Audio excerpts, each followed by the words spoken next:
Welcome back, everybody. Here we have Star Wars The Outer Rim. So this is a tabletop game for solo mode all the way up to 4 players.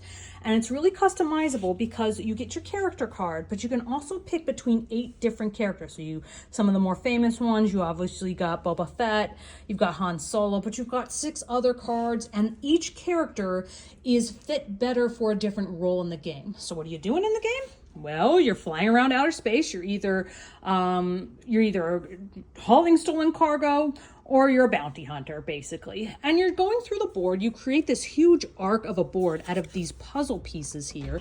So you do have to put them together, and it does take up quite a bit of space on the tabletop, but it's amazing and beautiful once you get it done because look at these pieces. Amazing. Each one of the character cards or the actual players boards have this peg that you move up for your score. First 1 to 12 wins, and then these little slidable, maneuverable pieces right here for your own different ability levels. Also, you have a ship. Everyone starts with a ship, and you can buy better ships or upgrade your ship or go to a different ship.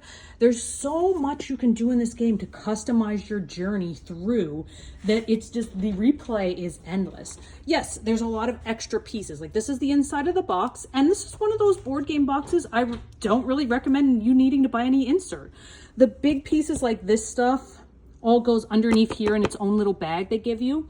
And then the cards, they give you bags for them so that you can put those in there. The money pieces, the character cards, so these are the little tokens that go on the actual circular board. This is the money. These are different tokens and characters that you can encounter. And then the most important thing is the dice. Now the dice are going to determine what all you can do in the game. And so each turn you're going to roll the dice, and then you'll be able to make choices like, do you want to repair your ship? Can you buy a new ship? Can you go with upgrading your character skills? Can you move forward in the board? Are you chasing people? Are you trying to offload goods? There's so many different things you can do.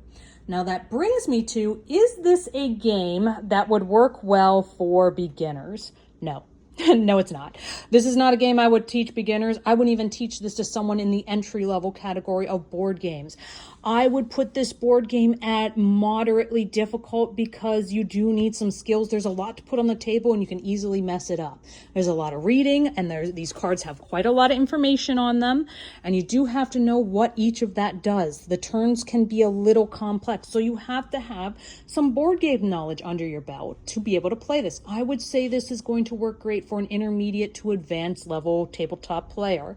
Anything more than that, and you're really going to be holding their hands. Now, if you want to get the game and you want to learn it, play it on solo mode several times. I love that this has a solo mode.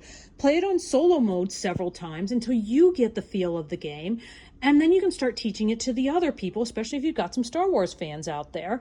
You can teach them the game after you've done it a few times and you understand how the mechanics work and you get how the rules and the turns and everything is done. Then you can start doing it. But I would not introduce this to a bunch of newbies. It would just be very difficult. Overall, it's an outstanding game. The replay value is amazing. There's so many options you can do to replay this game, and I think it is phenomenal for that reason. Also, the artwork is amazing. Look at some of this. The artwork on these cards is just fantastic.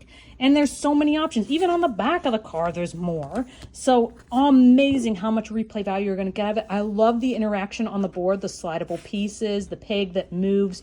This is such a cool concept. This is amazing. I love this game. I think it is so well developed, and I think they really put a lot of thought into it. And I'm going to give it the 2 thumbs up for this one.